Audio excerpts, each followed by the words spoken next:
The following podcast is a Dear Media production.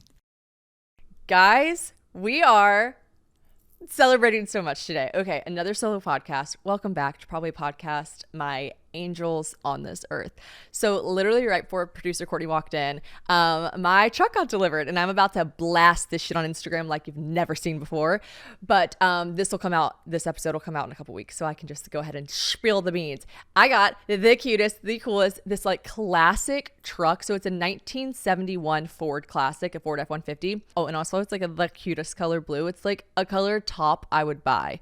Also, if you're comparing color tops you would buy to the truck you just bought, just imagine if like a country man was listening to this, like, oh my God, it's the shade of a color top that I would buy. Like people that shouldn't own a classic truck, probably me. But I do, so I'm excited. And it's just really, it's such a vibe. It's a vibe. And I couldn't be happier with it because I really was going back and forth. I kind of thought, so I always grew up in a family that like, we just had a truck, right? It was never a nice truck. It was like, and then my best friend Grayson growing up, like her dad, I remember had the same kind of truck. It was just like a truck that was just there for truck related activities, like going to the dump. We grew up where there were not trash cans that public like services came and picked up and dumped. Like you put your trash in the back of a truck and you drove it to the dump. So I always thought people that just have cars, what do they do? Like they put it in their car trunk? Like, ew. But yeah, so there was just like always a truck for like going to pick up soil or flowers. I don't even fucking know. The list goes on and on. A truck. So yeah, I was thinking that I cannot. So as we know, this is a finance podcast. Because I'm getting a loan for my house, right, to build this home.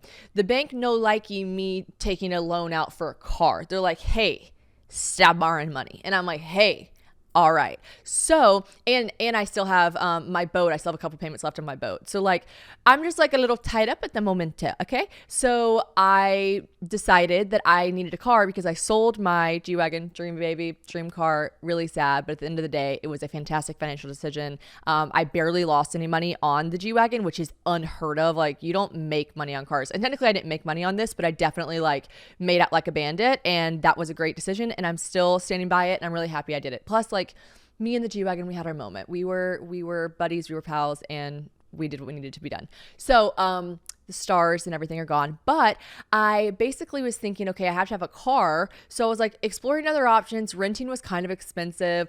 I was going to borrow one of my parents' car, but I could tell, you know, when you can tell that your parents are like, no, seriously, please, seriously, like, of course, darling, you're our child. Of course we'll let you borrow our car. But really, they're like, I could just tell it might make their lives a little bit more complicated. And the last thing I want to ever do is make my favorite people in the entire world, my parents' lives, any more complicated.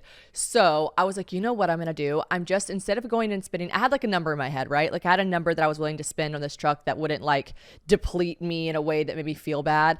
So I was like, instead of spending that number on a car, like maybe going to buy like an old like BMW SUV or a Mercedes SUV, and then it depreciate in value so much that by the time I sell it next year to get my next big dream car, like I'll be selling it for scraps and I'll just be pissed at myself for having it for a year. So I was like, you know what?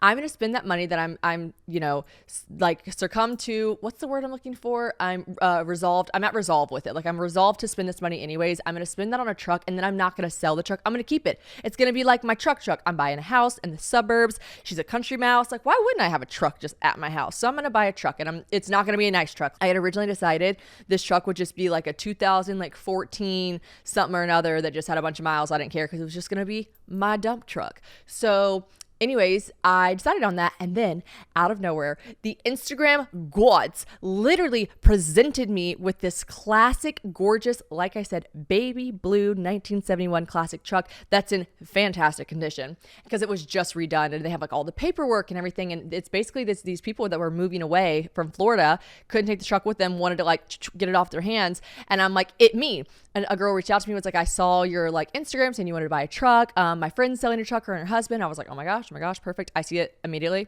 I'm like, I must have this truck. It is like if Barbie drove a truck, Barbie would drive this truck. Do you know what I mean? It's like so fucking cute. I was like, I have to have it. Things I didn't ask that Courtney just said. Courtney pulls up in her truck, actually. A country girl can survive, okay? We got country mouses all up in this bitch. So she pulls up and she's like, oh my God, I love it. I'm like, right? Isn't it fabulous? Whatever. She's like, does it have AC? And I was like, so I didn't ask. Like, there are times in my life, and I've said it time and time again, where I am like, you are smart, you are intelligent, like you help people in this life. You are put on this earth to speak and to help people. And then there are so many times that I'm reminded that I am just such a dumb bitch. I'm such a dumb bitch.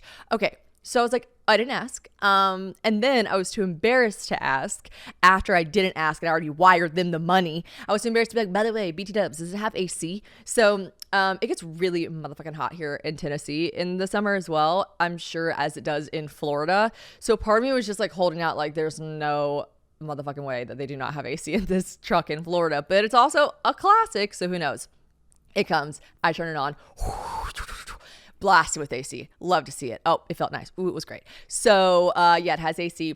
But I need to tell you guys, this is obviously, I feel like you've seen on Instagram or, Twitter or whatever, all of these scary things that are happening right now with like AI technology and how it's absolutely running rampant and just totally fucking everyone in the sense that like, it's like, I almost just said pranking people, not pranking, but scamming people. Like it's full on running scams on these hoes and people are falling for it because how could you not? It's like people pretending to be like your daughter getting in a car accident. Like it's really scary. And so anyways, I was like, oh my gosh, I know this is real because I could give you guys every single little detail of why I know this is real. Actually, the girl that I was like chatting with on Instagram, it came from another girl that I know from Instagram. I could see her Instagram. She's been on Instagram for 12 years, since 2012. Her children are on her page. Like there's so many reasons. Like we're sending voice memos back and forth. She's sending me videos. I can see her wedding ring in them. There are so many reasons that I, Shannon Ford, a dumb bitch sometimes, but not always a dumb bitch, has 4 working brain cells left. I know for sure not a scam, right? And I know that this sounds like what people say when they're scammed, which my mom and dad. So anyways, I'm over excited to do this. I don't want them to sell the truck to anyone else. I wired them the money at like 10 p.m. It doesn't even go through because basically Bank of America was like, it'll go the next business day. But I send her a screenshot like your money's through. Like we were both laughing like, cause she's around my age, I think, her and her husband. And then we were like laughing on voice notes cause she's like, wait, I don't think I know how to do a wire transfer. I was like, bitch, I don't know how to do a wire transfer. Like, what are we in the mob? Like, I don't know either. And we were like laughing, like, if someone's scamming me, it's damn good. Like it's good. It's good. So I just like, no, it's not. And anyways, my mom wakes up the next morning. I have a text message that says, please wake up, call me. I have 3 missed calls. I have an email. From my mother, subject line, I think you're getting scammed. Please call me. It's about the truck. Actual body of the email, nothing.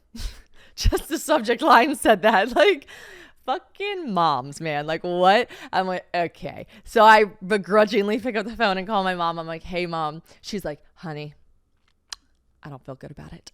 Your father and I do not feel good about it. And my mom's much more of the, if she was listening to this, she'd be pretty offended, but she's not hysterics. My mom is the person that when something goes wrong, she figures it out. But she's like me in the sense that she's like, she has a little bit of flair of drama. You know what I mean? Like we just love a little drama. And so she was like, honey, I do not think this does not make sense, blah, blah, blah. Why would they have you wire them at 10 p.m. at night? I was like, oh, that was my idea. She was like, what? And I was like, yeah, like I was there. I had my laptop out. Like, why are you the money, sis? And she was like, I was like, they didn't even ask for the money yet. And she was like, Shannon, this is just like, nah, how do you know these people, whatever. My dad gets on the phone. He pulls one of these, honey. And I'm like, oh, so I'm on speakerphone.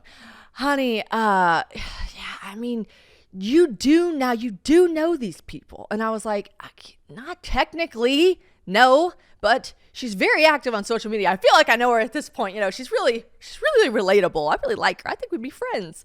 And my dad's like, cause, oh, honey, it's just, and I know you're smart, honey. We're not implying you're smart. And I told your mom, she's got to do what she wants to. She's growing. I'm like, Dad. Then, my dad's playing like good cop, bad cop. And he's like, but it's just these things they happen. And I was like, listen, guys, I know they be happening, and then every time I would try to convince them it's not a scam, it would sound exactly like what someone would tell you when something was a scam. You know what I mean? So I was like, okay. So I'm like, I don't know what to tell you guys. I promise it's not, whatever. I finally convinced them.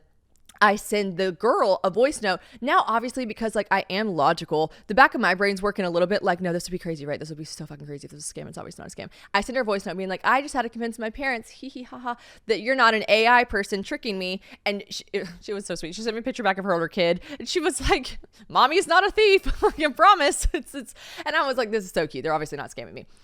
unless. And so I was like, okay. So anyways, you guys obviously know the end of the story. The truck's sitting in my driveway, but I have to tell you this. Bank of America, I get an email from them. This seems normal. That was like, hey, we stopped the charge coming through the wire transfer of this amount because it looked like it was going to an unknown account and it was a large enough number that we always do this if it's over $2,500 or something like that. And I was like, cool. Call this number and then tell us it's not fraud and we will, reinstate the wire. I'm like, gotta do that. Gotta pay my scammers. Just kidding, they're not scammers. And so she's a nice lady. So I pick up the phone. I call Bank of America. I get on the phone with what is absolutely no questions asked, a like Midwestern. It's a woman named Barbara. She's for sure from the Midwest. I can hear it in her voice. And she is doing her job correctly. And we fucking like Barbara for that, okay? And you know what makes me feel better about all the grandparents out there, all the easily scammed people? It makes me feel very happy that people like Barbara are out there. They're fucking pursuing that shit, okay? Let me tell you something. Barbara didn't want me to give this money to these people in Florida. She was steadfast in her like absolute disdain for this transaction, okay? And I was like, Barbara, I gotta send this money. Like, I gotta give him my truck. And so I guess one of the most common scams, which makes sense, one of the most common scams is like Facebook Marketplace, like car sales and like vehicle sales. And so every time I would answer one of her questions, it was like the exact opposite thing to say. She's like, okay, but you have seen the truck, right? I was like, technically, no, it's in Florida. She's like, okay, again, ma'am, I couldn't suggest more against this. And I'm like, no, Barbara, listen, I've seen it. The girl's got kids. People wouldn't do this as kids. I'm like, I've heard her husband laughing in the background. She's like, they work in teams. I was like, oh my God, she's serious, you guys. She's like at the point to like, it did get kind of annoying a little bit because I was like, okay, because I kept being like, I so appreciate that you have these things in place. I'm so happy that y'all are really taking these things seriously. But like, I gotta go, Barbara. I gotta go. And so anyways, we have to go through all these disclaimers, which I know it's just her job. Like I have to read this statement. You have to agree. But then it was the funniest part was like the end when she was like, so I do have to read this off one more time just so I have things clear. You met a woman on the internet who has kids. Okay. And she sold you a truck that you've never seen from Florida. She's also paying to have it shipped to you. I'm like, they really needed to get rid of it. She's like, okay, okay. All right. And then you still have never seen the car. You've never met this person in person and you know her from the internet because another person you don't know on the internet said this girl was selling a truck. And I said, exactly, Barbara. That's exactly what I'm saying. Give me the money. And she's like, well, again, I do fully think you are being scammed and I am so sorry. Oh, she had to keep telling me like, you're not going to get this money back. Like I have on file here that we have suggested so far against this. Like if this is a scam, I'm so sorry to let you know, you will not receive this money back. I have it in bright red marker. She didn't say that, but I'm assuming she was meaning business. And I was like, thanks, Barbara, G2G. Anyways, I get off the phone with her. I'm like, this is so funny. I kind of thought it was funny. I call my parents. Bad idea. I was like, listen to this. Bank of America is so crazy. They're cuckoo. My mom's like, bitch, it is a scam. Anyways, I actually don't tell the lady again that my bank now thinks it's a scam because I knew in my heart of hearts it wasn't. But the truck is here. I'm so happy to report that it's literally not a fucking scam. And there are fabulous people who like described everything perfectly and everything's wonderful. And it does have AC and a radio, but it's like one of those like, like old school radios. I don't know. I don't think they have CarPlay. So Taylor, let me tell you guys, Taylor thinks this is the dumbest thing I could ever do in my whole life. And what's one thing we know about Taylor? The bitch is always right. I don't want her to be right. I don't like when she's always right, but she's always right. So she's like, and I'm telling her, this is just my little like summer toot around the town truck. Like it's a little toot around town truck. It's it's wackadoodle time, as I keep seeing on TikTok and I can't get out of my head. It's just time to be girl in truck looking cute. It's pick me energy as fuck. And I'm fully owning that. Like why else would someone who has absolutely no knowledge of a classic like truck genre be like, I'm going to drive this 1971 Ford F50. Like it is literally look at me energy. But nevertheless, as Claudia says, we proceed. So, Taylor's like, you're going to still be asking to borrow my car every fucking day because you are not going to ride. The truck is like, it starts, it's like, like, it's like fucking loud. Like, it's got like two mufflers on the side. It's loud. I've already had the guy that was cleaning my gutters already asked me a bunch of questions about it. I've got to look some things up because I don't know shit about shit. And I looked dumb. Maybe I'll start saying it's like someone's like my like brothers or something. I'm like, it's my brothers. I don't know much about it, but anyways, Yeah, so Taylor's like, you're gonna hate it. It's like not gonna like be what you're used to. I also am pretty sure like I can't. I'm not pretty sure. I would not take it long distance. And I do know like most old cars, like there's obviously a chance that it will like occasionally stall. Hopefully not at an intersection. Like RIP. But like yeah, so we're just gonna wish for the best. And I will eventually, once the house closes and once the bank's like, we'll let you borrow money again, I will just get like another like maybe like another G-Wagon or maybe a Range Rover. I don't fucking know. I have no idea. I can't really tell you what kind of car I want, but you know, an SUV. Maybe I'll be in my mommy era and I'll want like a big Yukon or something. Anyone that drove a Yukon back in the day, I was like, that shit is fresh as hell. So yeah, we'll see, TBD, but the truck is here and it wasn't a scam. So I'm really glad that I took 15 minutes to tell you guys that. Okay, I have a confession that I feel like y'all aren't going to think is very Shannon's childhood, but I actually didn't do my own laundry until I was in college. Isn't that wild? I don't know if my mom was just like being a legend or didn't trust us or what, but the result was that when I got to college, I knew nothing about laundry, like nothing. So I just did what everyone else did. I bought these massive, gigantic liquid detergent jugs. Now, I lived in a house with 4 girls in college. Just imagine how many jugs we were going through. Now imagine all those gallon plastic jugs just ending up in landfills. It's sad, okay? It's just so bad for the environment. Also, saving the planet aside, it was simply a mess. Like someone always ended up spilling it or getting it all over something. It was just gross. Now that I'm adulting properly and have proudly been doing laundry for a while, I just use Earth Breeze. They've got these True Earth Eco Strip detergents that are just amazing because it comes as these like detergent strips. No more massive jugs taking up space or spilling on stuff. It's just one easy strip that you plop into your washing machine. Each laundry strip packs an ultra concentrated hypoallergenic, which is very important to me because I have super sensitive skin, cleaning power into a tiny pre-measured strip of liquidless laundry detergent that you just toss into the wash. No measuring, no mess, just one easy strip. And come on, it's just simply so much better for the environment. It's tough on stains and you aren't compromising your clean. It's still super powerful and my clothes come out perfect every wash. Best part about it, it's delivered right to your door, baby. They offer flexible subscriptions that can be paused or canceled whenever, so there's no binding contracts or fees, nothing like that. It's just fantastic. So switch from the old-fashioned goo to something new. Right now, my listeners can subscribe to EarthBreeze and save 40%. Go to earthbreeze.com/Shannon to get started. That's earthbreeze.com/Shannon for 40% off. earthbreeze.com/Shannon. Today is also an important day because today is my 1-year anniversary with James. Like how crazy is that? The fact that I sat right here, actually I sat in that chair because I gave Marissa her good side, which was a fucking baller friend move because this is my good side. But I sat right there in that chair talking to Marissa and I almost didn't, and I've said this before on the podcast, but I almost didn't tell you guys about James at all because I was so worried that like it wouldn't work out and I wanted it to work out so badly. And then I also had this like, I didn't want to jinx it. And then I had this other thought that I was like, maybe this for the first time ever, I keep one of my relationships private, as fucking if I'd be able to keep my big ass mouth shut. Like the least mysterious person ever. Like you want to know something? I'll tell you. I'll tell you immediately. Maybe you don't want to know something. I'll still tell you. I will. So that was like never going to work anyways. But I sat right there in that chair and I just thought to myself like, you know, c'est la vie. If this works, it works. If it doesn't, it doesn't. What does c'est la vie mean? Life is grand. I don't know.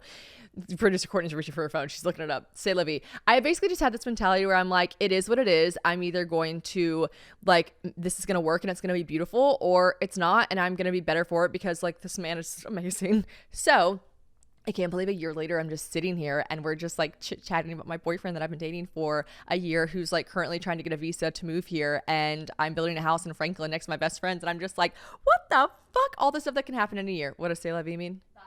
That's life. Okay. Oh my God, I did use that correctly. I'm shocked. That's life. C'est la vie. So like, yeah, I am just like perplexed and you guys have been along for the ride the entire time. Like the journey, you guys have been absolutely on with me and it just melts my heart. It really does. So there were he actually just had flowers delivered. Listen, I had this whole like spiel on my little like 1-year post on Instagram, but I'm gonna tell you guys too because maybe there's not a crossover. There should be. You guys should all follow me on Instagram at probably Shannon. So yeah, I had this conversation where I was basically just like, I don't know why I called it a conversation. It was my caption. My caption was talking about the whole like age old phrase. I am not claiming I created this phrase. It is copyright by, I'm sure, someone who will eventually block me. If he wanted to, he would. So like, if he wanted to, he would. And I've heard it forever. And obviously it's like overused as fuck. And like anytime people start really clingy to something, I know it gets kind of cringe to like always repeat, like, if he wanted to, he would. If he wanted to, he would. Lucky girl mentality. Like, but these things become cliches for a reason because they're so true and they're so right. So also, you know what I really wish it would become a cliche that everyone in the world used? Quit your job at Google and make soap. Like, can we like put on a t-shirt? So I literally could actually. I make merch. TBD on that though, we'll see. So anyways, yeah, I basically posted the thing about how if he wanted to, he would, and how James and I, you meet someone, and I mean like the amount of time a day that I was giving to these men that they did not want time of day with me. They said, could do without time of day with Shannon. And I was like, I'll give you my life. Like, oh my God, desperado scale 1000. She was in her pathetic girl era. It was embarrassing for everyone involved. But like, you know, we all go through it. And I just was like really holding out for like someone. And here's the thing. And I'm going to get into some hot takes in a second. So I'll wait for my, you know, roster hot take. But all I'm saying is if he wanted to, he wouldn't. I met James, and I'm not to brag, but like I also can brag because you guys have been here throughout all of my absolute like disasters. So I'm going to brag for a second. Like, you meet someone one day and you just realize, holy shit, this guy would do whatever it took to be with me. And I also want him back. Like, you also don't have to be with someone just because they are the first guy proving to you that they want to be with you. Like, you don't have to settle for like someone that likes you more than you like them. It should be equal, right? And like, I liked him so much, and the way that he just reciprocated that love and or likeness back to me and the desire to be with me, like, it felt so relieving to just have someone in my life that like worked for me, worked hard for me, like just really wanted to make this work. And so I said worked for you, like I 1099 him at the end of the year. I just mean like I genuinely like felt this feeling of like, oh, this is what it's supposed to be like. If he wanted to, he would. He doesn't fucking live in America, and he and I didn't sit down like, so are we gonna do this? Or like, I'm not kidding. We did not really, even the first time and second time I went to London, when we were like, we both said like, we're obviously gonna do, like, there's no other way. Like, there's nothing else I will do but make this work. So I know that sounds dramatic, but it was true. Like, we didn't have to weigh the pros and cons. We didn't have to like make a list. I didn't have to like ask my friend if she thinks I'm crazy. I was like, I want this to work, so I'm gonna make it work. He wanted to make it work, so he did. So if she wants it to, they will. And so I just think that's a really great lesson, because you will meet someone one day that you don't have to decode their text messages. You don't. And of course, like when me and James first started dating, I was like, what is he talking about? Mostly because I feel like we speak a different language. But like, you don't have to decode their every thought, their every move. There's no like intense games being played. Like, there's like nothing like that to the point of making you anxious or insecure. I get that there's like funny, flirty games in the beginning, whatever. But like the games that make you feel bad, the games that make you feel, like I said, anxious, insecure, wonderment, not in a cute way. Like, I wonder if he's sleeping with other people. Like, those aren't the wonders you should have. Like, that's not flirty first like phases of relationship vibes. Like, that's not fun, and that's not what you should be striving for. So I just really think it's a great testament that like, I'm almost not like, I waited, because like I dated plenty of people before James that didn't work out, right? Like after John, like I was actively looking for a boyfriend, and like I just really am thankful that none of them worked out, because I eventually did have enough self-pride to be like, no, because I almost didn't. This is what I think I didn't say on the podcast before, unless I have, and stop me if I have, Courtney, because some people do say I repeat stories, sorry. I almost didn't go on the trip to Barcelona because this is embarrassing. I was talking to this guy. You guys know him as Short King. I was talking to Short King, and I was convinced that he would invite me to California. Okay? Just let that sink in. He was like in California for his off season or something. And I was like, I'm pretty sure he's going to invite me to California to see him. Not come here, by the way, not fucking come here, but invite me to come see him. And I was going to hop on a plane and I was going to go see him. And so I was very honest with Marissa. Marissa is such a fucking legend and such a goat. I was like, listen, I know this is embarrassing to admit, but I almost think I might skip Barcelona. She's like, that's a fine. I was crashing her solo trip anyways. She's like, that's fine. I was like, I know this sounds embarrassing, but I feel like XYZ Short King, I feel like he might invite me to California, and if he does, like, I'd really like to be here, because obviously if I'm on a trip, he'll know that. He'll see that on Instagram, and like he won't invite me. And she's like, okay. She really didn't try to sway me here or there. She did tell me like it is attractive when men see you doing things like on your own, independently, not just like sitting around like twiddling your thumbs. Like, she's like, going on a trip might be like kind of cool. He might be like, damn, I wish he wasn't on a trip. I was gonna invite her to California, and then like, you know, we're only going for we were going for 7 days or a week or 8 days or something. I don't remember. So she's like, it's not like the end of the world. And I was like, yeah, it's a good point. So all that being said, I almost didn't meet the love of my life because I thought a guy was going to maybe ask me to hang out across the country. Okay. So like we've all been there, and I'm allowed to brag about my relationship because I was that pathetic at one point. Okay. So yeah, I really just giggle at thinking a year ago today, I was just walking down the streets of Barcelona, saw a hot guy, made eye contact with him, felt like the world was in slow motion. I mean, it really did feel like that way. And then we just kept on walking. Obviously, the OGs here know that we didn't really keep walking. We technically tried to follow him for a little bit, but they didn't look back at us. So we left. And then 5 hours later, we were literally walking in a different part of town and passed him again. And like, you know, fate is just the craziest thing, and like serendipity and like all of these things or whatever, the kismet like moments. But I just really feel lucky to experience not only just that moment, because of course it's what everyone clings to, and that's what I cling to. I love telling the story. It's such a cool story. But like the past year that I've had with James is like what's obviously the most special to me, and like how we've grown as a couple and how we've made it work when it's fucking hard to be in a long distance relationship, and it's just not easy. And so to know that we're like doing all of this because it's a means to an end, and then that he's trying to move here and we're gonna live this life together, like it just makes me so freaking happy. And I'm so glad that you guys have been here for all of it and met him on the podcast, and he's been on the podcast and he'll continue to be. So it's just exciting. And that's all I had to say about that. I don't know a single person who isn't obsessed with Topgolf after they've tried it. If you haven't been, it's this like massive, stunning, cool venue that has so much more than just golf. It's an experience. So I've gone with like all my friends. I've taken my parents there. I've gone with my goddaughters. It's legit perfect for anyone. And I'm personally not super good at golf, but that's where it's fun because like it doesn't matter. I've gone with my friends before that are legit so good at golf, and sometimes I even beat them at games we've played. So they've got these huge light up targets that you try to hit into a massive fairway. And there's like a ton of different games that are associated with them.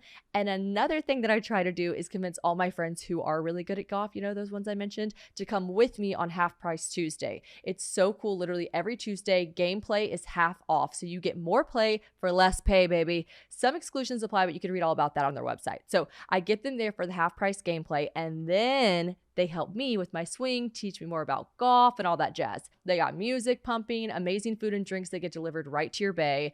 Get the pizza, trust me. And personally, my favorite part is even though it's technically outside, it's covered. And so in the winter, they got heaters to make it cozy. And in the summer, they've got fans to keep you cool because mama does not like to sweat. Oh, and shout out to my lefties, because another reason that I never really play golf, or I guess why I was kind of like always intimidated, is because I don't actually have my own set of clubs. So it's rare that anyone else is left-handed and can let me borrow them, whatever. And Topgolf hooks it up with the lefty clubs. Actually, everyone gets to choose whatever club they want when they're there. So it's nice. You get to kind of just like play around with whichever ones work for you. And I just genuinely have such a good time every time I'm there. Also, if there's someone in your life who wants to have fun but also cannot miss a game on TV, we all know the type, then don't worry. They have giant TVs everywhere. I'm telling you, the next time you don't know what to do with your friends, with your parents, or even with your kids, take them to Topgolf. It will not disappoint. Also, it's fun to try something new. I never thought that I'd be interested in golf, but Topgolf makes you forget that it's a serious sport and you just have fun with it. Listen, it's golf. It's not golf. It's Topgolf. Pro tip, by the way, download the app and book ahead of time to come play around on Half Price Tuesday or any other day. Let's talk about the motherfucking landlord drama, okay? Because everyone's like, give us an update. So last time I talked to you guys, it was actually, people on my Instagram were confused because there obviously are people that listen to this podcast and follow me on Instagram. And they're like, but you said, I'll do you one better. And I'm like, I did. But let me give you the update now because now it's signed, sealed, delivered. And the funniest thing happened when I was in Texas, actually. So I have to keep this in mind. I talked to this girl, this lady, this woman. She's a realtor. She's so nice. She's been so wonderful this entire time. She is a realtor that the owners of this house, who are two sisters in their 70s, the owners, and quite motherfucking ornery. I really have been saying motherfucker a lot in this like episode. I need to relax because I have to edit this stuff out. I have to type it all out because it wants to beep it when I put it on Instagram, like beep. And I'm like, no, I have to then type out motherfucking.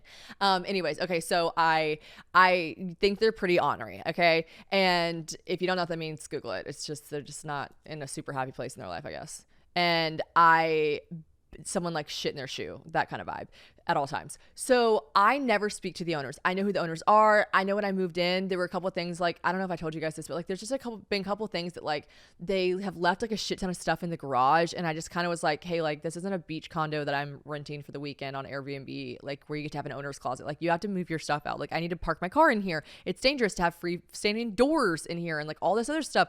And they were like, oh yeah, hon, sorry. The owner said no. And I was like, okay, but I'm just like, I am so easygoing that I was like, it is what it is. My dad and Mike were like, absolutely not. Like, absolutely not. They have to move their stuff out. And I was like, it's fine. I live here alone. Like, I'm a dream tenant. I live alone. I don't have kids. I don't have a dog. I like none of this. Like, you couldn't want me to live in your house more. I get it professionally cleaned every 2 weeks. Like, Courtney, we're looking around. This place looks great. Okay. I'm not even here half the fucking time. It's not even really lived in.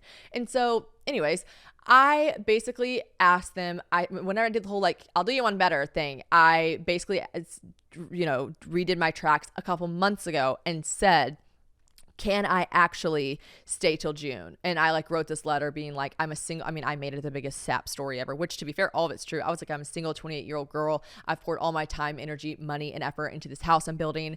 I live alone. I don't even have a husband. I don't have dogs, pets, anything. I gave the whole spiel. I get your house cleaned. I've the amount of love I've poured into these walls since I've been within them. I mean, I went full fucking pathetic mode, desperado scale, right back up. And so I was like, I said, I write this letter with sheer desperation and begging you guys to reach inside and see some kindness and understanding for my situation and the burden it would lift off of me to let me stay till June. They write back and they're like, okay, yes, she can stay till June, but she has to pay a way higher rent, which they upped my rent $1,000. I was like, it is what it is. Like, yes, thank you. Yes. So the landlord tells me all this. My landlord is the renter, is the realtor, not the owners. I've never, still to this day, I've never talked to the two women in their 70s, the owners. But the landlords told me, they ain't easy to work for, honey. And I'm like, yeah, I could see that. So anyways, so the landlord's like my girl. Her and I are always chatting. She's always being so sweet, so nice. And so a lot of the times you guys are like, you should say X, Y, Z. And I'm like, no, I'd be talking to the landlord, the middlewoman. And she's like so nice. And so anyways, I randomly get a text from the landlord. It's like, hey, I am so sorry. The owners have decided that they actually do not want to let you stay till June. And I was like, what? I have it in writing. Like now I have it in writing. I know I went back and forth, made it a little messy, but like a month ago they said I have it in writing. Like, what do you mean? And she's like, I know, I'm so sorry. They just said like for reasons that they don't care to explain, like no. And I was like, the burden, oh my God, it's back, the anvil on my chest. I was like, oh my gosh, okay, I don't even know what to do. I beg again. I'm like, can you please beg? Can you do this? She's like, I'll ask one more time. I was like, can you tell them that I have to put all my stuff in store? I did. She's like, I'll ask. I looked up like what an Airbnb. I'm sure you guys that are coming to Nashville and traveling to Nashville understand how expensive it is in the summertime, which is the most popular time to come to Nashville, CMA Fest, all this stuff. To get an Airbnb for a weekend is fucking expensive. To get it for the month of June, that shit is crazy. And so, and this is a finance podcast. We're saving money, baby. And so I was like, okay, she comes back. She's like, so they've written out these rules. So I guess that they did all that. They said no randomly because they knew that I'd be like desperate and beg. And then they came back with these other stipulations. So what they wanted to do and what they wanted to succeed in doing was pulling one over me. They didn't like the number they came up with before, which was $1,000 more, which I know it's my own doing that I live in this big house by myself. Therefore, like I pay the full rent by myself. But like for them to raise it another $1,000 knowing it's just me, I was like, okay, I get it. Like you got to do what you got to do. They must have thought to themselves, we could get more out of her. Or I don't know if someone was like, yeah, I don't know if they used to see a G-Wagon in my driveway and now they didn't anymore. And they're like, she must have just made some money. Like, I don't know what the deal was, but out of the blue, they say they're not going to. I say, please stay. And then they have already ready within like 5 minutes. Okay, you can stay if you follow these stipulations. And it's another list. The list includes, you must now pay $2,500 more on top of the $1,000 more. So we're talking $3,500 more. What? I don't fucking care. I'll give you guys the numbers. I gave it to the Instagram, so what does it matter? So I paid I basically almost paid $5,000 to stay here. So they want me to now pay $8,500 to stay for 1 month in this house. 1 month. Then the other stipulation was the entire month of May, they get to show the house to potential renters. Like maybe that means that they only show it one time that people say I'm sold, but they could come in, they say with 1 hour's notice, they could come in at any time and show the house to potential renters. I'm like, weird. Don't love that, but like, okay, I guess. Then the other thing was, and this is almost, because I'm telling you, I was so pathetically desperate. I almost would have said yes to the $8,500, just been like, it is what it is. We get to keep your security deposit. It will now be non-refundable. I lost my ever loving mind. I lost it. I really did, because what gives them the right? It's actually illegal. My landlord was like she was riding for me. She's a ride or die. She was so sweet. It's actually legal. I've done nothing to forfeit my security deposit. I've kept this place immaculate. Like, there's nothing wrong with this place at all. Like, I've even like foregone hanging up some pictures because I'm like, well, I never hung them up, and what's the point in putting extra holes in their wall, even though that would be normal wear and tear.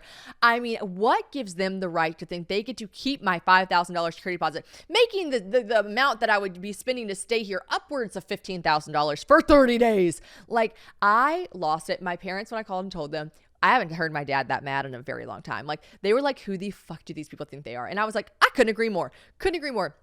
Called the landlord. The landlord was also equally appalled. She's like, I've never seen anything like this in my life. I am so sorry. This is insane. I was like, you can let them know it's also illegal to insinuate that they could keep my security deposit for no reason or damages. It's mine to take back. And she was like, no, I know. I couldn't agree more. I said, listen, I could write a really, really strongly worded letter, but I doubt she'll email it to him anyways, because why would you do that? And she's the middleman. I said, but you can tell them with the most abhorrent, like, disdain in my voice, no. And then I know what they're doing. They're backing me to a corner and bending me over the barrel, and it's pretty selfish, and it's such a greedy money grab. And I would assume that two women in their 70s would see this letter from a young girl who's doing all this stuff. Like, I can't believe they would take this situation and try to manipulate it, and like I said, just absolutely be so greedy and like horrible. She's like, I'm literally not gonna say any of that to them, but okay, sounds good. I'm like, yeah, let's let them know. No, I'm not saying. So I figured out, well, the universe be universin', and I know that I can be a dumb bitch. I know I do a lot of fucked up shit, but I must be owed good karma somewhere, because the best situation ever happened. A friend who doesn't use their apartment was like, you can stay for 2 months. And I was like, for free $99? Are you serious? So like, the best situation in the entire world happened. Like, I can't even explain it. I can't explain it. It's literally the best case scenario. I'm so eternally, innately grateful. I am so grateful. I go to Texas, right? My sister-in-law graduated medical school. Amazing. Dr. Ford in the house. And congrats, Lauren, again. It's actually her birthday today too. So happy birthday, Lauren. But I get a text when I'm at the PBR, which I can dive into that too. That was really fun. That says, hi, this is the landlord. Again, what a gem. We love her. The owners have like randomly out of the blue messaged me and said, okay, actually, if she wants to stay in June, we'll give her security deposit back. Give it back. Like, you never had the right to have it anyways. We will not take her security deposit. She would only have to pay the $8,500. I was like, it was such a thrill. It was such a thrill. And the landlord wrote back, I'm sure you're just over it at this point and you've just had it, but I did have to let you know they did offer it in case that made you have any less stress. And I told her, like, you can let them know the answer is no, because they probably figured like, we're not going to rent this place out in June. And she was offering us $8,500 to rent it out in June, and now it's just going to sit empty. So that's what happens when you want to be greedy. Life does not work out for you. Okay. Like, oh my gosh, honestly, it was just a lot. It was a lot. So, but I really felt good about the whole thing as far as like them coming and groveling back was nice. So, and I don't wish ill upon them. Like, they're two women in their 70s. Like, I hope, one, they find a little bit of happiness in their life. And two, I hope this gave them a little bit of perspective, and which you would assume at their age they have. But three, I do hope they rent this place out. It's a beautiful place. I don't want any, fallen financial times for the elders. They're going through enough with all the AI scams out there. So yeah, I wish them well. I hope, what's the phrase? They can eat, just not on my fucking table. So yeah, that was the landlord update and the house update. I am shook that I get to work with this brand because I have been a lover of their products for so long. You know me, I am the consumer. So Element is legit the queen of electrolyte replacement. It's spelled like LMNT. By the way, I feel like you've probably seen it before. I got turned on to them by none other than Taylor because she was obsessed with them during her pregnancy. Biggest thing that sets them apart from the other electrolyte drink mixes, there's absolutely no sugar, zero. Just salt to replace all our lost sodium. There's no artificial ingredients, there's no coloring, no fillers, no gluten, honestly, just no BS. The reason it's so important to have electrolytes in our system, by the way, is because it facilitates so many different functions in our body. Like, I didn't know how many things. Conductive of the nerve impulses, hormonal regulation, nutrient absorption, and fluid balance. And I know y'all know I am no scientist, and all those things sound way above my pay grade, but let me tell you what I do know. They're important. So I personally love chugging some Element Mix in my water before and after I drink way too much wine, and it's always helped me not have a headache the next day. Also, it helps with sleeplessness, so I love that because sometimes I just do not sleep good, so this is great for that. James is obsessed with Element after his workouts because when you sweat, you're losing electrolytes. It's the loss of sodium. So we got to replace that so that we do not get cramps and fatigue and all those other annoying things that come with working out. Everyone, by the way, everyone is using Element. So jump on the bandwagon, okay? Get on the train. We got pro athletes using it. We got Olympic athletes using it. Even Navy SEALs drink it. So you know it's the good stuff. Right now, Element is offering my listeners a free sample pack with any purchase. That's 8 single serving packets for free with any Element order. This is a great way to try all 8 flavors or share Element with a salty friend. Get yours at drinkelement.com/probably. The deal's only available through my link, by the way, so you have to go to drinklmnt.com/probably. Also, Element offers no questions asked refund, so try it totally risk-free. If you don't like it, share it with a salty friend and they will give you your money back, no questions asked. You've literally got nothing to lose. drinkelement.com/probably. I definitely did feel overwhelmed this week because, like, as you guys know, I did still have to, I had to move out of this place and put all my stuff in storage because I'm not bringing my 3-bedroom home furniture into an apartment. So I do have to put all of that in storage. But something that I learned this week, which I was really impressed with myself. And I was like, okay, I need to tell this on the podcast because we love a list. I love a list. List on list on list on, not saying MF and list, but lists, right? Like so many lists. And, one thing I did was I felt like another anvil was on my chest and I had so many things and it felt so daunting. I'm like, I have to get my boat trailer moved. I have to pack all this stuff up. I have to find someone to store the stuff. Then I have to call Pots. Are the pots big enough? And then I have to have my dad come in. I have to hire a handyman. My list, I'm not kidding, I'm not going to keep rambling off all the stuff I had to do, but it's a lot. It's a lot. And so, and also I had to record this podcast. Love it, but when am I going to do that? So yeah, I was really stressed out. I made a list and I started ticking them off. And when you truly do, you can start with the big things. You can start with the small things. But when you have this daunting thing of running a list in your head, your brain does this really weird thing where it makes you feel like it's impossible. Like there's no way anyone could get this stuff done.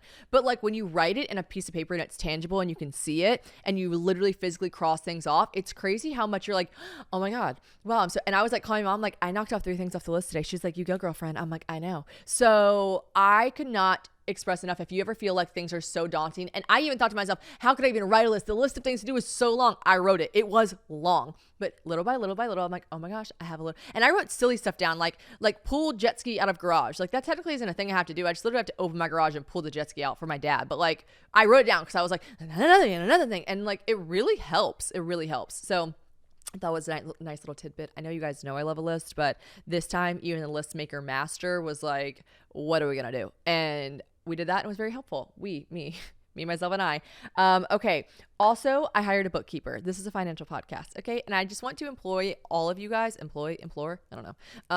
If you have the means to hire a bookkeeper, if you're not good at math, some people are like, bitch, I bookkeep my own shit. Congratulations. Show off. The math don't be mathing in my head. And one thing I realized is you have to outsource stuff. My bookkeeper, by the way, I know everything is different shifted perspective and maybe you'd be like, that was a lot, but she does not charge that much. It's a very reasonable rate. You could literally just not get Starbucks 6 times and it would pay for my bookkeeper for the month. So I am very happy to report that I'm about to know where every single penny of my money is going, and I'm going to have a fucking minty bee and a breakdown because I'm probably going to be like, how do I spend that much money on Starbucks? But I'm tired of saying ignorance is bliss. I need to know where my money's going. So every once in a while, y'all will be like, keep us updated with your finances. Keep us updated on how you're trying to save money. Do this thing. I'm keeping better track of my money, which I think is going to scare me into spending less money. Because when you just see money come in, money come go, money come in, money goes, it's just kind of free flowing and kind of fun. When you get a report back that's you spent this much on egg white bites, shit hits different. Okay.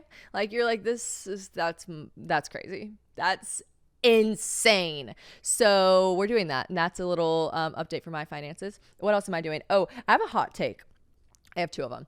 One, you know what? It's hard. It's not that Blake Lively listens to this podcast, but I need you to know, Blake Lively, I need you to know how much I love you. I need you to know that every role you do, I'm obsessed with. I need you to know that all these naysayers and haters that think you're just gorgeous and not a good actress, I don't agree. I think you're a fantastic actress. You're just stunning. So you always get stunning roles.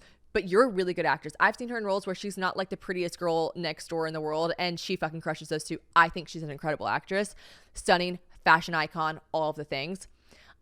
I don't know why she was casted for It Ends With Us. You are not Lily Bloom. Low-key, I am. Oh my God, the ego. But I don't understand why. And I've just like seen pictures come out on E-News of like pictures of them filming. If you read the book, I know you guys are picturing the character in your mind, just not being the photos that were just released of Blake Lively. Here's another thing. Why anytime they turn someone into a redhead, they don't do a good job. Blake Lively would look stunning as a redhead. If it was done right, like they got these dark ass roots. They like crimped it weird. Like it's like this like brassy tone. Nowhere in the book does it say that she has brassy, like harsh red hair. Like it just says she has like red hair. I just cannot believe, I just like feel like it's such a it's a poor choice. I'm sorry, Blake. I love you. But like, you know, as we all are, it's a privilege. Aging is a privilege and it beats the hell out of the alternative. But like, we're getting older. I don't look at Blake and think she looks 23. I don't look at me and think me looks 23. I couldn't have been casted for the role. I just think it's bad. It's bad. It's my hot take. And maybe it's not such a hot take. Maybe you guys agree, but I'm just like, what is happening? Actually, I think the internet did wholeheartedly agree it was not a good casting. So it's not really a hot take, but it feels like a hot take in my heart because I do hate to discredit anything that Blake Lively does because I just love her so much. Also, BFFs with Taylor, like would never. But, hello, ask Sadie Rink or whatever her name is from Taylor's All Too Well video. Ask her to do it. She looks like a 23-year-old redhead. Like what? Oh yeah. I just that was my. If you guys read it all, it ends with us. Read the book, and you guys will agree. Another thing that I want to talk about is Martha Stewart being on the cover of Sports Illustrated. Like what the fuck? It's so good. It's so good. How old is she? She's in her 70s, or is she 80? 81. Is she? If she is 81, I'm gonna lose my mind. She is 81 years old. First of all, Martha, babes, you look 60. Facts. You look 60. I don't know what you've been doing. I know you went to jail. I would assume that might harden you a little bit. I would have assumed that would have digressed in the aging department. But you look fabulous. You look amazing. I can't even believe it's so good. And it is so refreshing to see. Like sometimes I can see brands doing the most and you're like, okay, you guys wanted to hop on board with anything that like you thought was the right thing to do and they're not doing it from their hearts. You know, when brands aren't using inclusivity like the correct way, you could tell it's like it's a money grab. It's not authentic to them. You can tell that they didn't really care about it. I don't like that kind of stuff, right? I don't like anything that's super performative. I want you to do it and mean it. I don't want you to do it one time. I don't want you to include plus size models in your runway show one time and then be like, we did the thing. Now we don't have to ever do it again. No, if you want to be inclusive, be fucking inclusive. Like do it the right way. Do it and mean it. So it really bothers me when people like just are doing something like really quick for a money grab. The way that I could just tell, the Sports Illustrated has always been with their swimsuit models and stuff. Or I shouldn't speak on it always, but like since I've been following along in my age, I have just been so impressed, and you can just tell like they really, really want everyone to feel included. And I am so obsessed with Martha Stewart on this cover. Like she looks incredible. She's 81 years old. And I know there are going to be people listening to this being like, oh my God, yeah, but like she's rich. So of course she looks good at 81. I'm like, no, you could be rich and not look good at 81. She is killing it. She's also so funny. Like Martha Stewart is such a character. So funny. Obviously, like I said, I'm sure jail just like, I should go to jail. Like I should like maybe just dabble because I feel like it makes you funnier. I feel like it makes people like you more. I could go for something silly like her, like tax evasion. I probably will. Just kidding. If the IRS is listening, I always do my taxes right because I don't do them. But yeah, I just feel like going to jail. Oh man, you obviously can have a phone. Like I'm in jail talk on TikTok. Like these guys have phones. So like obviously I could still be like chit-chatting with you guys. Maybe I could record the podcast.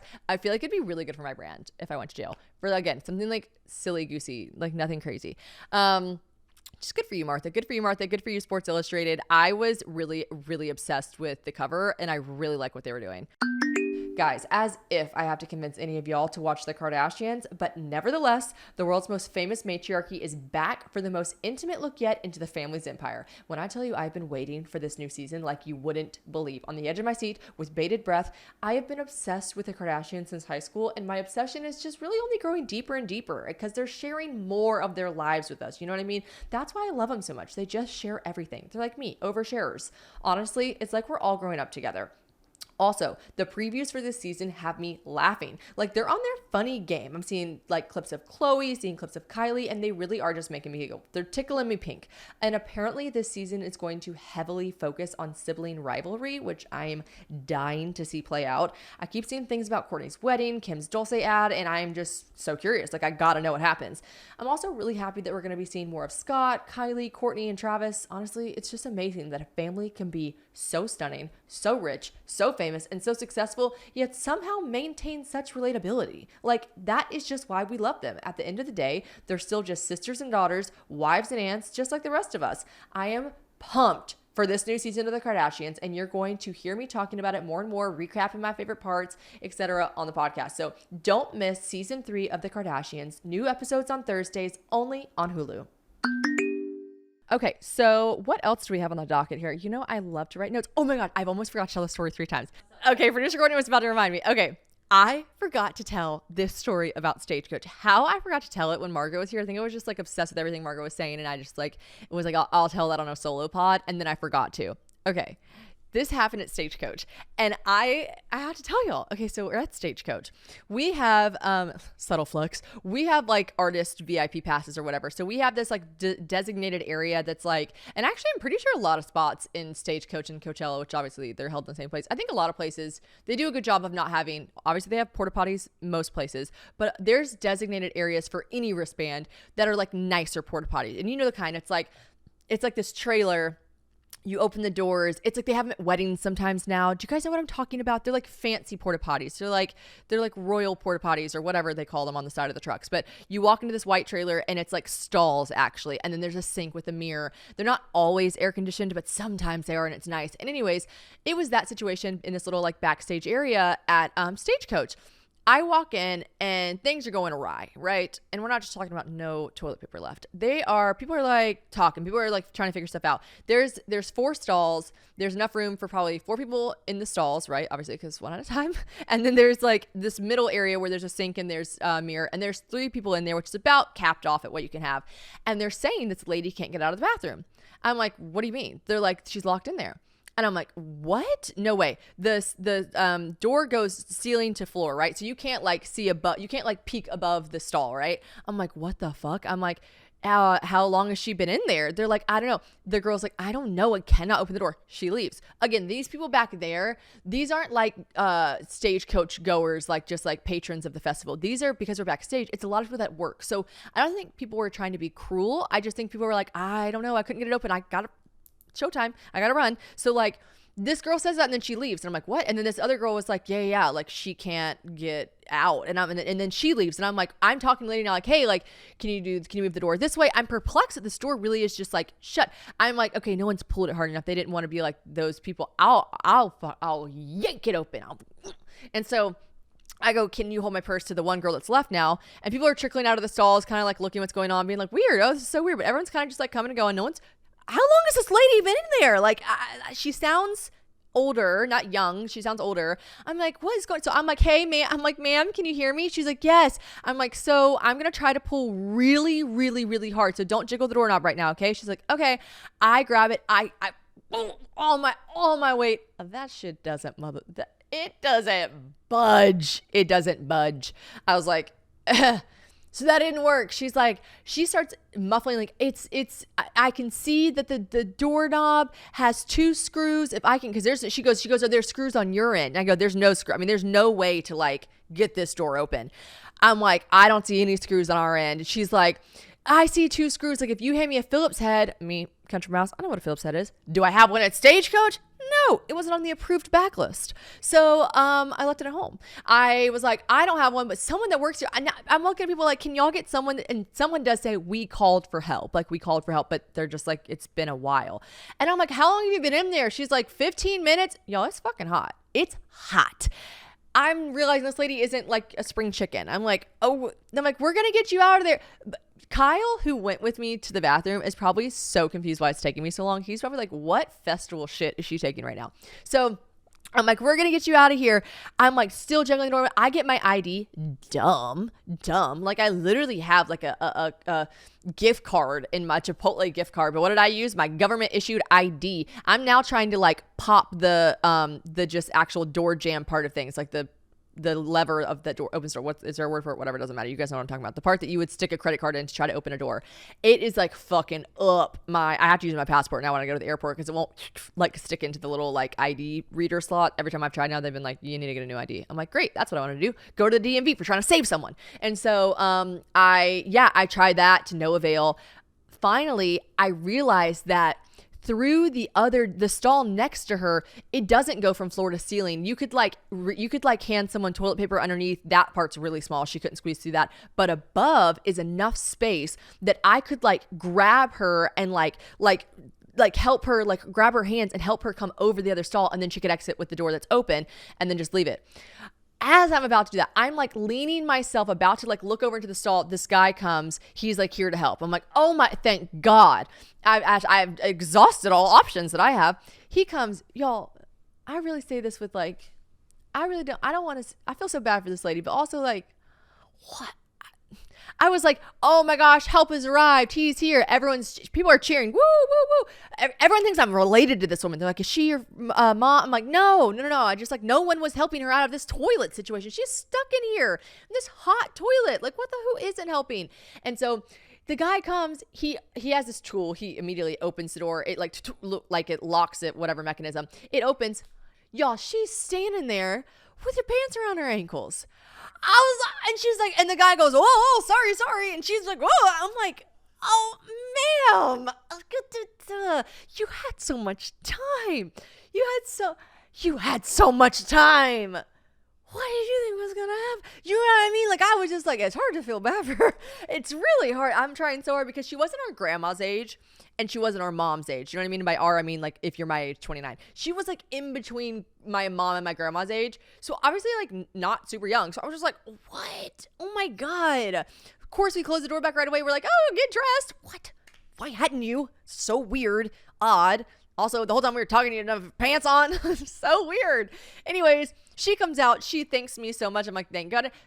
Everyone thinks I am like related to her. Everyone can't, but I forgot this part. When I was originally trying to get her to come over the other stall, I stood on the, my cowboy boots, idiot. I stood on the toilet paper holder. It came crashing down, and thank God, out of instinct, I went like this and I grabbed the top of the porta potty. But then I'm just hanging on the top of the stall, and they're like, whoa, and then I have to step on the toilet to get down. Like, I totally forgot about that. And that's when the guy showed up and let her in. Her pants were down, whatever. Anyways, everyone's cheering me on. She's giving me a big hug. Everyone thinks I'm like her daughter or niece or something. I don't know. And then we leave, and she's like, thank you so much. The next day, people saw me and were like, you were the girl that got that old lady out of the bathroom. First of all, I didn't. I unsuccessfully multiple times didn't get her out. I was like, that's me. What? Red hair, man. People don't forget. But I walk back and I obviously like tell the whole story to Claudia and to Margot and Emily. And Claudia looks at me and she goes, why the fuck do these things happen to you? And I'm like, I don't know. Like, I don't know, dude. I have no idea why these things happen to me. I swear the universe gives it to me for content. It's like, this is going to be a silly, goofy little thing. No one's going to get hurt. We're going to make this happen to Shannon. Like literally, like the envelopes at the airport. After I was on that podcast, Courtney looked at me and dead ass was like, how do these things happen to you? Like, why does it happen to you? I'm like, I don't know. So that was what happened. The pants around the ankles. So you gotta wonder if things that make you go, really. Okay. What else do we have to give you an update on? I had a fantastic time in Dallas. Like I said, the PBR was sick. Like we did a brand deal with the Fort Worth Tourism Board. It's called Visit Fort Worth. And it was just like so sick because they showed us all around the stockyards. I'd never been to Texas like that before. And it was so cool. I just loved every second of it. I want to go back to the stockyards. If you're from Texas, you're cool. Like you're just like a different level. And I think it's really neat. Also, I was like calling James being like, isn't it crazy that I am in a state right now that your country could fit inside of 6 times? Like, what? Texas is massive. Okay. And then also I wanted to round out with saying, let's just talk about for a second how obviously at the Nashville show for Taylor Swift, she announced she's coming out with Fearless, Taylor's version. And I just saw this like clip on Instagram of Taylor Lautner, and I think his quote was, "I feel safe praying for John." Like, John Mayer is about to get his shit rocked. Like we thought that Jake Gyllenhaal got it. I mean, honestly, I think that one will probably always be the worst, because I think that like Taylor doesn't really have animosity for John Mayer anymore. I really don't think she does. She's probably so over it. Whereas like Jake Gyllenhaal, I feel like always just like cut her really deep, and she was like, fuck him for literally forever. But like John Mayer, I feel like she's like, he's fine. You know, it is what it is. I can't speak to her thoughts and feelings, but I just feel like she's more over that phase of her life. But I know one thing to be true about Taylor. She's gonna deliver, and she knows what we want. We want him burning at the stake. I love John Mayer. I literally love his music. I want him to burn. I want him to burn, baby. I just cannot wait. Actually, Dear John was such a favorite of mine back then. I wasn't obsessed with a lot of Fearless songs. I really wasn't. You know, judge me if you wish. That's fine. It wasn't my like favorite era of hers. Dear John, it is such a long song. That's why it never really got a lot of radio play. But the way that it is so iconic, and I know every word, I cannot wait. I can't wait for the gems to come out of the vaults with her. I'm so excited. Well, guys, I've got to go figure out how to drive this truck. TBD. I got to look up some things about it. I got to look up some specs so that when people ask me, I can then forego and continue on with I could continue on forward with my pick me energy and know things about the truck. All right. Well, I love you guys. Mwah.